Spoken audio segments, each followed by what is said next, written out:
Hi everyone, आज की video start करने से पहले आप सबसे पहले ये वीडियो देखिए।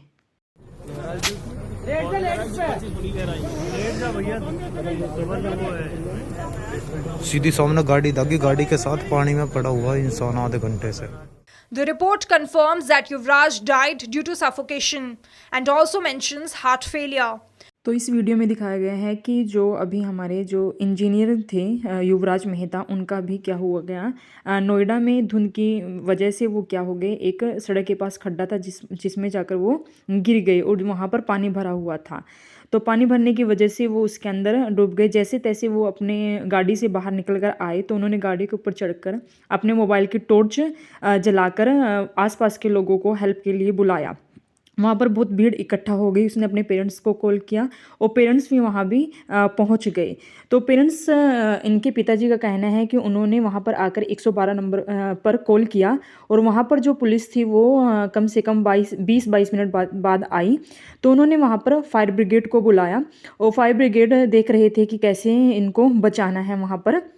तो उन्होंने देखा कि ना उनके पास स्विमर था, ना उनके पास कोई ऐसे इक्विपमेंट नहीं थे कि जिससे वो उनको युवराज मेहता को उस पानी से निकाल सकते हैं।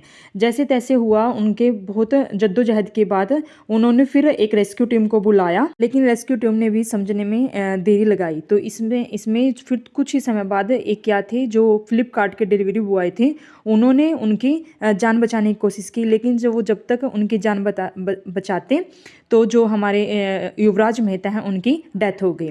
तो इसमें बताया है कि इन नोएडा सेक्टर 150 के वो रहने वाले थे। सॉफ्टवेयर इंजीनियर युवराज मेहता प्लंग्ड इस car into 70 feet water field ditch, यानी कि खड्डे में जाकर 70 फीट का वो खड्डा था जिसके अंदर गिरी।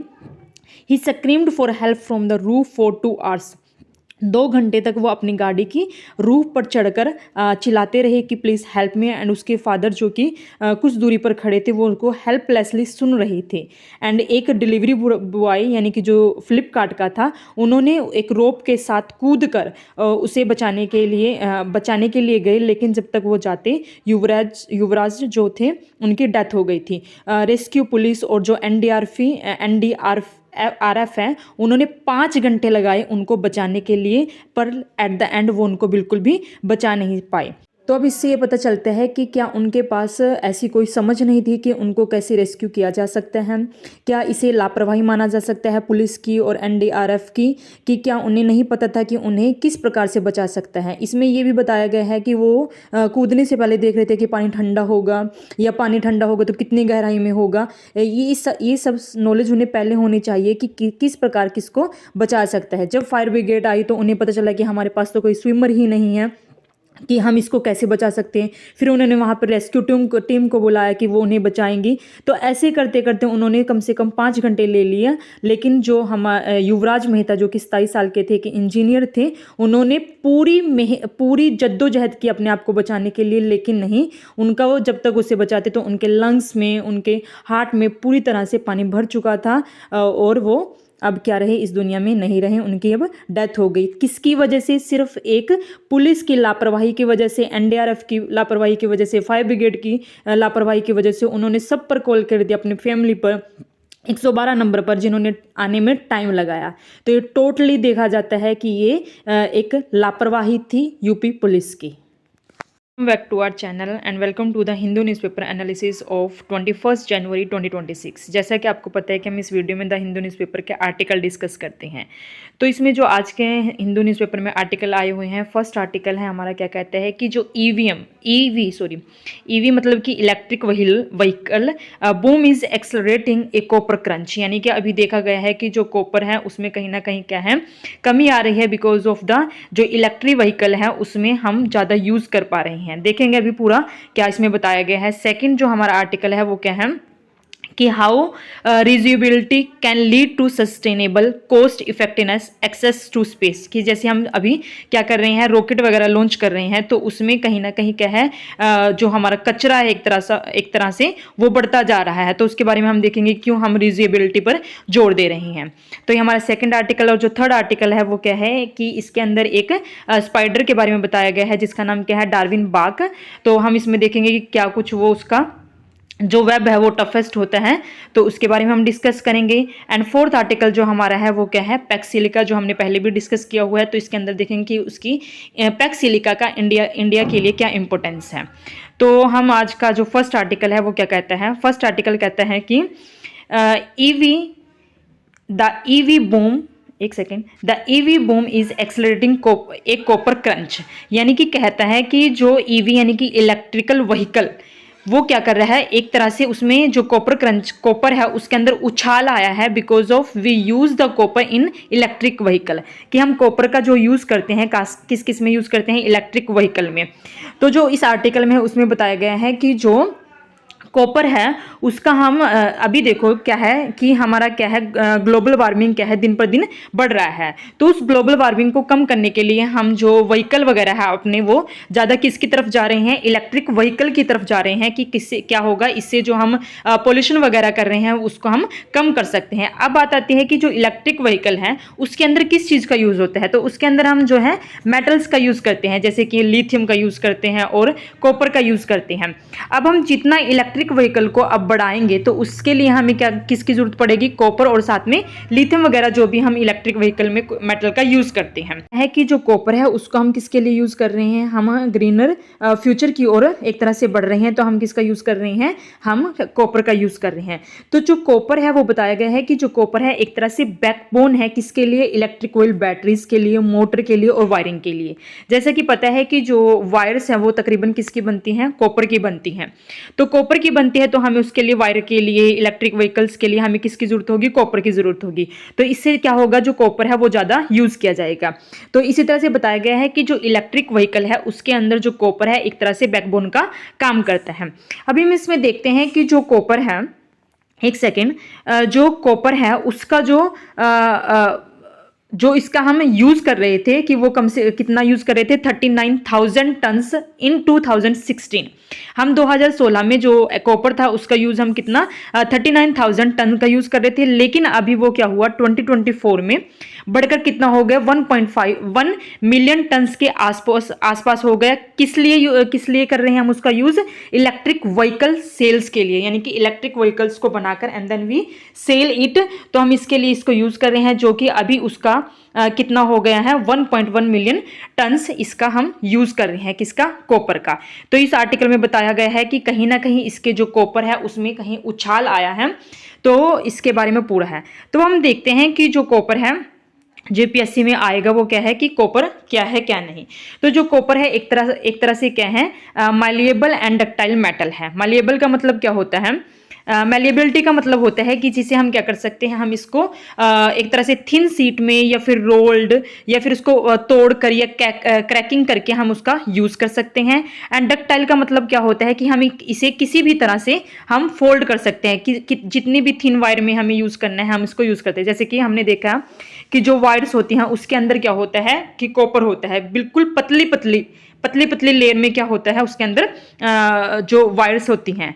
तो ये हमारा क्या है कि जो कॉपर है वो मलेबिलिटी होती है, साथ में डक्टिलिटी होती है, यानी कि इसे आसानी से मोड़ा भी जा सकता है और साथ में इसको थिन लेयर में थिन वायर भी इसको बनाया जा सकता है। तो हम देखते हैं कि जो कॉपर है उसका यूज़ कहाँ कहाँ पर किया जाता है। तो कॉपर का यूज़ हम टेक्नोलॉजी में किस लिए, सोलर पैनल बनाने के लिए, इलेक्ट्रिक व्हीकल्स में इसका हम क्या कर सकते हैं, यूज़ कर सकते हैं। जो इम्पोर्टेंट है वो इसमें इम्पोर्टेंट क्या है कि जो मेटल है यानी कि जो कॉपर है वो हमारा क्या है 100% रिसाइकलेबल है, यानी कि इसको हम क्या कर सकते हैं, दोबारा रीयूज़ कर सकते हैं। यानी कि क्या है, हमारा सर्कुलर इकोनॉमी है कि इसको एक बार यूज़ करके हम इसका दोबारा से रिसाइकिल कर सकते हैं। अब हम देखते हैं कि वर्ल्ड में जो सबसे बड़ा प्रोड्यूसर है कॉपर का वो क्या है, वो कौन सा देश है। तो वो जो हमारा वर्ल्ड में सबसे टॉप कॉपर प्रोड्यूसर है वो कौन है, चिली। यानी कि इसमें जो हमारा वर्ल्ड के अंदर 27% ग्लोबल कॉपर प्रोडक्शन होता है, कहाँ पर, चिली में होता है। तो ये पूरा हमारा बताया गया है कि चिली के अंदर कितना प्रोडक्शन होता है, 1.5 मिलियन टन के आसपास क्या होता है, चिली के अंदर प्रोडक्शन होता है किसका, कॉपर का। और चाइना के अंदर 1.8 मिलियन टन इसका प्रोडक्शन होता है कॉपर का। तो अब हम देखते हैं कि इसकी इंपॉर्टेंस क्या है कॉपर की। तो हमने देखा कि अभी कि कॉपर का जो यूज़ है वो कहाँ पर किया जाता है, वायरिंग बनाने के लिए किया जाता है, जो भी हम वायर का यूज़ कर रहे हैं अपने घर में या फिर उसमें। और दूसरा हम इसमें यूज़ करते हैं इसका इलेक्ट्रॉनिक में, कंस्ट्रक्शन में, रिन्यूएबल एनर्जी, यानी कि अभी हमने देखा कि सोलर पैनल बनाने के लिए भी हम किसका यूज़ करते हैं, कॉपर का यूज़ करते हैं। अब हम देखते हैं कि जो इंडिया है इसका इंडिया में रिजर्व कितना है और कहाँ कहाँ पर है। तो इंडिया में अगर हम इसका रिजर्व देखें तो इंडिया में सबसे ज़्यादा जो रिजर्व है कॉपर का वो कहाँ पर है, मध्य प्रदेश में, जहाँ नाम क्या है जहाँ पर रिजर्व है, मलन खंड है जो कि टॉप प्रोड्यूसर है, कहाँ पर, एमपी में। और जो हमारा सेकंड जो लार्जेस्ट रिजर्व है वो कौन है, राजस्थान, जिसमें है खेतरी बेल्ट। तो खेतरी बेल्ट क्या है, राजस्थान में। तो ये हमारी इंडिया की क्या है, रिजर्व का किसके, कॉपर के। और ग्लोबल में देखा जाता है तो Chile is the world's large producer. तो ये हमने पूरा का पूरा देखा है कि कैसे जो कॉपर है हमारे इंडिया में कहाँ पर है और साथ में वर्ल्ड में कहाँ पर है, इसका इंपॉर्टेंस क्या है। तो हम इसमें देखेंगे कि जो यूपीएससी में आया हुआ हमारा कॉपर के या फिर जो मिनरल्स होते हैं जो उसके ऊपर क्वेश्चन आया हुआ है। तो 2000 का एक क्वेश्चन है, इसके अंदर क्या है कि 90% नेचुरल सोर्सेज इन, कि जो 90% नेचुरल सोर्स हैं वो किस स्टेट में पाए जाते हैं। तो इसमें बताया गया है कि क्या 90% कॉपर हमारा झारखंड में पाया जाता है। सेकंड है कि निकल, जो कि 90% क्या उड़ीसा में पाया जाता है। और थर्ड है टंगस्टन, क्या 90% केरला में पाया जाता है। तो इसका जो क्वेश्चन के जो आंसर है वो क्या है कि फर्स्ट है 1 and 2 ओनली, सेकंड है 2 ओनली, एंड थर्ड है 1 and 3 ओनली, एंड डी है ऑल, यानी कि 1, 2 and 3 तो इसके अंदर जो हम देखते हैं कि इसका जो करेक्ट आंसर है वो क्या है, B only. B only means कि सिर्फ 2, यानी कि जो 90% है निकल वो ओडिशा में पाया जाता है। तो बात करते हैं कि फर्स्ट की, यानी कि कॉपर जो 90% है वो झारखंड में नहीं तो कहाँ पर पाया जाता है। तो वो सबसे ज़्यादा अभी हमने देखा कि टॉप रिजर्व है जो कि कहाँ पर है, हमारा उसके अंदर एमपी के अंदर मलान कंद में। तो ये हमारा 90% कॉपर कहाँ पर पाया जाता है, एमपी में। और जो थर्ड है हमारा टंगस्टन, जो कि 90% रिजर्व है, यानी कि वो कहाँ पर है, कर्नाटका में। तो ये हमारा यूपीएससी का पीवाईक्यू है जो कि 2010 में पूछा गया है। तो ये हमारा पूरा का पूरा आर्टिकल था किसके ऊपर, कॉपर के ऊपर, कि कॉपर कहाँ पर है पाया जाता है इंडिया में और कहाँ पर पाया जाता है वर्ल्ड में। ये सबसे ज़्यादा लार्जेस्ट प्रोड्यूसर वर्ल्ड में कौन है, तो वो है चिली। तो हमारा जो सेकंड आर्टिकल है वो इम्पोर्टेंट है GS 3 साइंस एंड टेक्नोलॉजी का। तो अब हम इसमें देखेंगे कि आर्टिकल में क्या बताया गया है। तो आर्टिकल में बताया गया है कि how reusability can lead to sustainable cost effectiveness access to space. तो इस आर्टिकल को डिस्कस करने से पहले हम थोड़ा सा PSLV यानी कि कोई भी रॉकेट है उसके बारे में हम डिस्कस करेंगे। तो जैसे कि हमारा क्या है, PSLV polar satellite launch vehicle. तो इसके अंदर कितनी स्टेज होती हैं, इसके अंदर 4 स्टेज होती हैं। फर्स्ट स्टेज होती है लार्ज सॉलिड रॉकेट मोटर की, एंड सेकंड स्टेज होती है हमारी liquid stage, and third stage होती है हमारी solid stage, and again 4th stage होते हैं हमारी लिक्विड स्टेज। तो इसके अंदर जो हमारा यहाँ पर क्या होता है, कोई भी हम अगर रॉकेट हम लॉन्च करना चाहते हैं तो उसे हम यहाँ पर रखते हैं। तो अब इसमें देखते हैं कि जैसे ही हमने क्या किया, जैसे अभी हाल फिलहाल हमने क्या किया था, एक रॉकेट उसको लॉन्च किया था PSLV C62 को। तो वो भी हमने PSLV के थ्रू लॉन्च किया था। इसमें क्या था कि जैसे ही हमने उसको लॉन्च किया तो उससे क्या होगा, कुछ ही दूरी पर जाकर क्या होगा, उसमें जो फर्स्ट स्टेज है वो उससे अलग हो जाएगी, एंड देन थोड़ी दूर जाकर क्या होगा, सेकंड जो हमारी स्टेज है वो उससे दूर हो जाएगी। ऐसे ही क्या होगा, थोड़ी देर बाद क्या हो जाएगी, थर्ड स्टेज उससे अलग हो जाएगी, एंड देन 4th स्टेज और जो हमारा मिशन है, जो हमारा सैटेलाइट है वो जाकर अपना काम करेगा। इसमें क्या हो रहा था कि जैसे हम फर्स्ट रॉकेट को फर्स्ट स्टेज को उससे रिमूव कर रहे थे, वो क्या हो रहा था, जाकर ओशियन वगैरह या जहां पर भी जाकर गिर रही थी। ऐसे ही क्या, सेकंड, ऐसे ही थर्ड, फोर्थ, वो सभी की सभी उससे सैटेलाइट से अलग होते होते वो पैसिफिक ओशियन या फिर जहां पर भी वो जाकर गिर रही थी। इसकी वजह से क्या हो रहा है, वो दिन पर दिन क्या हो रहे हैं कि एक तरह से कचरा बनता जा रहा है कि ओशियन में गिरी या फिर स्पेस में गिरी जाकर, तो उससे क्या है, डेब्रिस इकट्ठा होता जा रहा है। डेब्रिस इकट्ठा होता जा रहा है तो उससे क्या है, एक तो पॉल्यूशन बढ़ रहा है, साथ में कहीं ना कहीं देखा जा रहा है कि जो कॉस्ट है वो दिन पर दिन क्या हो रहा है, बढ़ रहा है। कॉस्ट कैसे बढ़ रहा है कि जैसे अभी हमने क्या किया है, PSLV C62 के लिए हमने ये चारों स्टेजेस दोबारा बनाए। तो इसके लिए हमें क्या लगा, कोस्ट लगा। तो अगेन हमें मान लो कि हमें PSLV C63 हमें लॉन्च करनी, तो उसके लिए भी हमें दोबारा क्या करना पड़ेगा, ये दोबारा चारों स्टेज को बनाना पड़ेगा। अब चारों स्टेज को बनाना पड़ेगा, सेम कोस्ट हमें अब क्या करना पड़ेगा, दोबारा लगाना पड़ेगा। तो इससे क्या होगा कि अगर हम ऐसे ही कोस्ट को बढ़ाते चले जाएंगे तो हमारा क्या होगा, एक तो हमारी कोस्ट में क्या होगा, दिन पर दिन क्या होती चली जाएगी, वो बढ़ती चली जाएगी, और इससे हमें क्या पड़ेगा, डबल ट्रिपल मेहनत करनी पड़ेगी उन्हें दोबारा बनाने के लिए। तो इसमें यही बताया गया है कि अगर हम क्या करें, उनको जो हम अभी फर्स्ट स्टेज को ओशियन में गिरा रहे हैं, स्पेस में गिरा रहे हैं, थर्ड फोर्थ फिफ्थ को ऐसे हम करते जा रहे हैं, तो उन्हें क्या करें, हम रीयूजेबल करें, यानी कि ऐसा कुछ करें कि वो जो हम स्टेजेस को अलग अलग करके हम कहीं कहीं पर गिरा रहे हैं, तो उसे हम ऐसा कुछ कर दे उसके अंदर कि हमें उन्हें गिराने की बजाय हम वापस उसे क्या कर सके, रीयूज कर सके, यानी कि दोबारा उसका हम इस्तेमाल कर सकते हैं। तो ये आर्टिकल यही बताया गया है कि how reusability can lead to sustainable. इससे क्या होगा, ना तो वो डेब्रिस इकट्ठा होगा कि जिससे पोल्यूशन वगैरह हो रहा, उससे क्या होगा, हम सस्टेनेबल होंगे, साथ में हमारा जो cost effective access to space है, यानी कि जो हम स्पेस में अपना कॉस्ट लगा रहे हैं वो हमें डबल ट्रिपल नहीं लगाना पड़ेगा, क्योंकि हम एक ही स्टेज को हम दोबारा क्या कर सकते हैं, यूज कर सकते हैं। तो ये हमारा आर्टिकल था जिसके अंदर बताया गया है कि कैसे हम स्पेस में भी रीयूजेबिलिटी को लगा सकते हैं। तो अभी हमारा इंडिया काम कर रहा है किसके ऊपर, रीयूजेबल के ऊपर, जो कि हमारा क्या है, अभी हमने क्या किया है, RLV पर हम काम करने हैं। तो हम देखते हैं कि वर्ल्ड के अंदर क्या स्पेस एजेंसी है जो कि अभी करंटली काम कर रही हैं किसके लिए, RLV यानी कि रीयूजेबल लॉन्च व्हीकल के ऊपर। तो ऐसा है कि जो SpaceX है, यानी कि जो USA की प्राइवेट कंपनी है, एक चीज और कि हम देखते हैं कि कुछ हमारी क्या है, प्राइवेट क्या है, हमारी एजेंसी है स्पेस के लिए, और कुछ हमारी क्या है, गवर्नमेंट है। गवर्नमेंट जैसे कि USA की नासा है, और जापान की JAXA है, और जैसे हमारी इंडिया की क्या है, इसरो है। तो ऐसे ही क्या है, कुछ देशों में क्या है, प्राइवेट कंपनी भी है, प्राइवेट एजेंसी भी है, किसके लिए, स्पेस के लिए। जैसे कि हम देखते हैं कि जो हमारी USA की है वो SpaceX कैसी है, प्राइवेट एजेंसी है। USA की ब्लू ओरिजिन, ये भी क्या है, प्राइवेट एजेंसी है। और हम देखते हैं कि जो इसरो की है वो क्या है, स्काई रूट है। तो ये हमारी क्या है, इसकी प्राइवेट कंपनीज है। अब प्राइवेट और गवर्नमेंट में क्या होता है, इसका एक बेनिफिट होता है प्राइवेट और गवर्नमेंट का।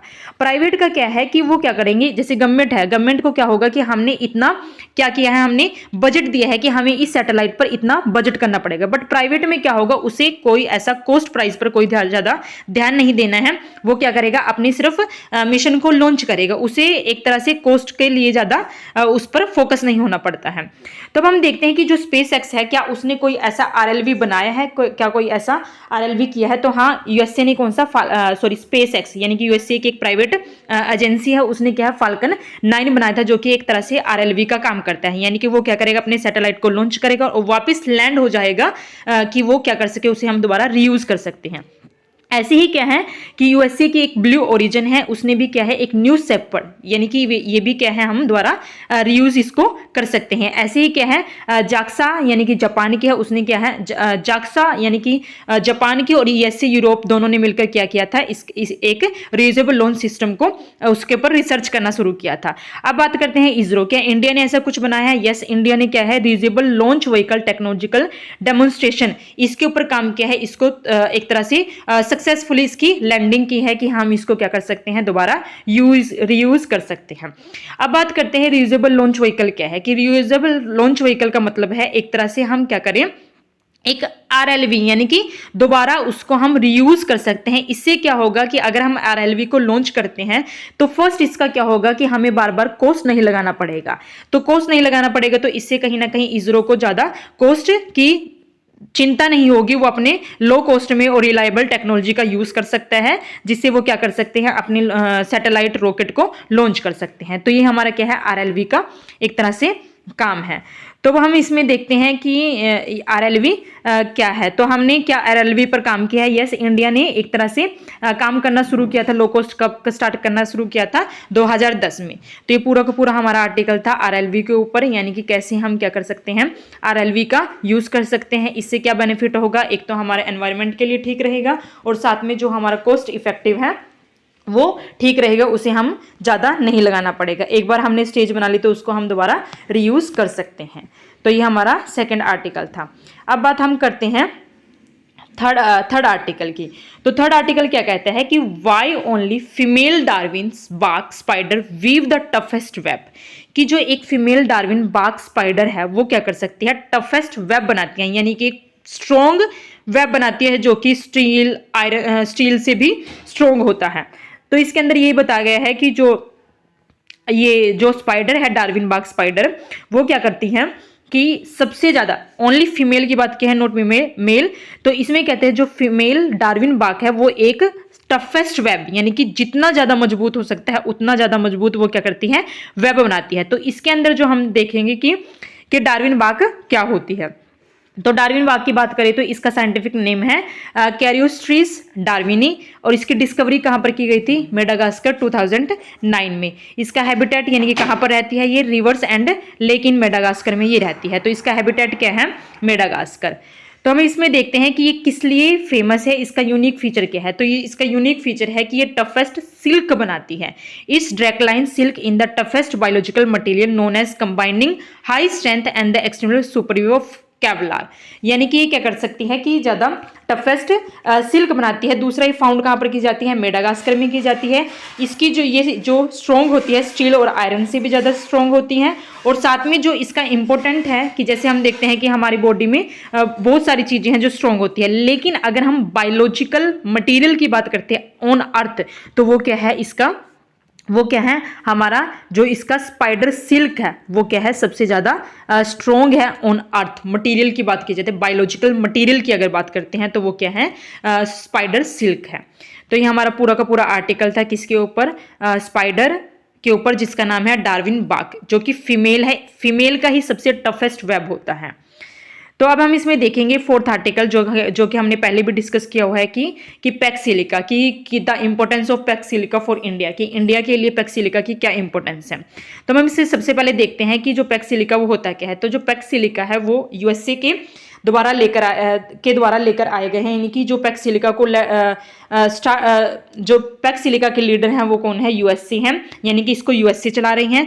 दूसरा, इसके लिए जो पैक्सिलिका है वो किसके लिए इंपॉर्टेंट है कि अगर पैक्सिलिका में तकरीबन जो ये सभी मेंबर्स हैं, इन सब मेंबर को पार्टिसिपेट करने का मेन मकसद क्या है पैक्सिलिका में, कि इनके पास क्या है, क्रिटिकल मिनरल्स हैं, रेयर अर्थ एलिमेंट्स हैं, ये सभी इनके पास है। तो पैक्सिलिका का मेन मतलब क्या है कि चाइना को काउंटर करना, यानी कि चाइना क्या है, दिन पर दिन अपना एक तरह से स्ट्रॉन्ग होता जा रहा है क्रिटिकल मिनरल्स में, रेयर अर्थ मटेरियल में। तो इन सभी को एक तरह से यूएसए क्या करना चाहता है, चाइना को टैकल करने के लिए एक कंट्रीज का ग्रुप बना रहा है कि वो क्या कर सकते हैं, इनके जरिए क्या कर सकते हैं, चाइना को काउंटर करते हैं। तो इसके अंदर जो पैक्सिलिका है उसके अंदर मेंबर कौन कौन है, Japan, Republic of Korea, Singapore, the Netherland, UK, Israel, UAE and Australia, ये क्या है पैक्सिलिका के मेंबर्स हैं। तब हम इसमें देखते हैं कि जो पैक्सिलिका है वो किसके लिए फेमस है। तो पैक्सिलिका में क्या है, क्रिटिकल मिनरल्स हैं और साथ में क्या है, रेयर अर्थ एलिमेंट्स हैं, यानी कि ये सारे के सारे क्या हैं, इसके अंदर पैक्सिलिका के मेंबर्स के अंदर आता है कि क्या हमें पैक्सिलिका का मेंबर बनना चाहिए। तो of course we become the member of पैक्सिलिका।